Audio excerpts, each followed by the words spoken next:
এটা হচ্ছে আমাদের নতুন বাইক। হ্যালো গাইজ, আমি Angira and welcome back to my another mini blog. তো বাইকটা নতুনই, নতুন বলতে অ্যাকচুয়ালি এই ভিডিওটা আমরা করেছিলাম নতুন বাইক নেওয়ার পরে।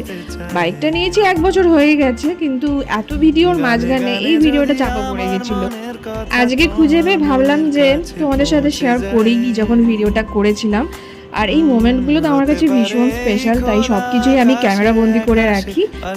এই ভিডিওটার এক্স্যাক্ট ডেট তো আমার মনে নেই, তবে আগের বছরে গরমকালের এক রাতেই হবে।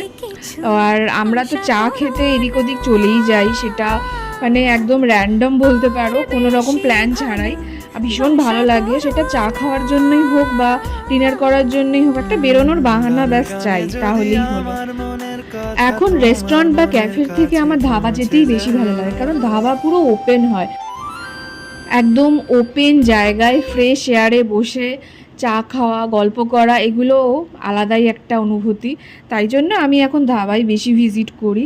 আর এই ধাবাটা তো আমাদের ফেভারিট ধাবা, অগণিত বার আমরা গেছি। যদিও দিল্লি রোডের ওপর আমার সব ধাবাই বেশ ভালো লাগে, তবে এই ধাবাটা একটু বেশি ভালো লাগে। আর জায়গাটা যেহেতু বড় না, ওই জন্যে মানে ভালো লাগে। আর ফটো ভিডিও করার জন্য কিন্তু বেশ ভালো একটা জায়গা। তো আজ এইটুকুই থাক, দেখা হচ্ছে নতুন একটা ভিডিওতে। টাটা।